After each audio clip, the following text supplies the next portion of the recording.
ভারতের উত্তরপ্রদেশের অযোধ্যাতে অবশেষে স্থাপিত হলো বিশাল রাম মন্দির। আর সেই মন্দিরেই বালকরূপী রামের প্রাণ প্রতিষ্ঠা হলো 22শে জানুয়ারিতে। এত বড় একটা ইতিহাসের সাক্ষী হয়ে রইলাম আমরা সবাই।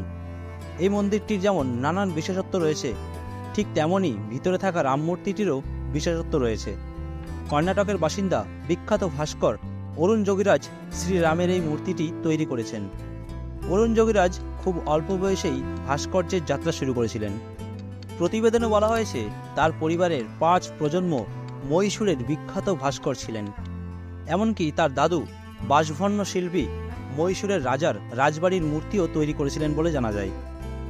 দিল্লিতে সুভাষচন্দ্র বসুর 30 ফুটের মূর্তি, কেদারনাথে আদি শঙ্করাচার্যের 12 ফুটের মূর্তি এবং মহীশূরের ভগবান হনুমানের 21 ফুট লম্বা মূর্তির মতো বেশ কয়েকটি উল্লেখযোগ্য ভাস্কর্যের পিছনে অরুণ যোগীরাজের হাত এবং তার নাম জড়িয়ে রয়েছে।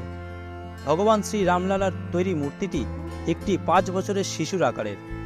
মূর্তিটি 51 ইঞ্চি লম্বা, কালো কৃষ্ণ শিলা দিয়ে তৈরি এবং খুব আকর্ষণীয়ভাবে তৈরি করা হয়েছে। এবার রামলালা যে গহনা পরেছে তার কথা বলা যাক। মুকুটে সূর্য দেবতার একটি প্রতীক রয়েছে। সোনার মুকুটটি উত্তর ভারতীয় শৈলীতে তৈরি করা হয়েছিল এবং হীরা, পান্না এবং রুবি দিয়ে সেট করা হয়েছে। সূর্যদেবের প্রতীক কেন্দ্রে অবস্থিত। রাম মূর্তির 2 বাহুতে মূল্যবান পাথর দিয়ে জড়ানো সোনার বাহুবন্ধন পরানো হয়েছে।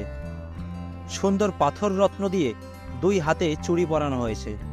রামলালার বাম হাতে একটি সোনার ধনুক রয়েছে, যা মুক্তা, মানিক এবং পান্না দ্বারা সজ্জিত, এবং ডান হাতে একটি সোনার তীর রয়েছে।